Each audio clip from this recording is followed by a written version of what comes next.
Bakit pag magkagalit ang tao, hindi mag-iimikan at sobra niyo na kinaiinisan ang isa't isa? Hanggang sa hindi niyo na namamalayan ang tagal niyo na palang hindi nagpapansinan. Bakit nga ba? Dahil ba sa sama ng loob o maling nagawa o dahil sa mataas na pride? Sa sobrang taas ng pride, nagpapakiramdaman kayo kung sino ang unang hihingi ng tawad. Paano kung pareho kayong ma-pride? E di habang buhay na kayong walang pansinan at mag-iinisan, di ba?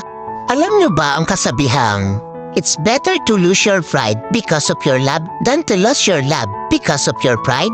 Hindi naman masama kung itapon mo muna ang pride mo para sa taong mahalaga sa'yo. Kaysa naman itapon mo yung pinagsamahan nyo ng dahil lang sa pride mo.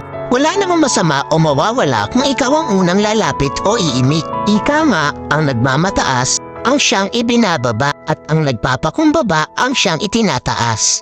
Kaya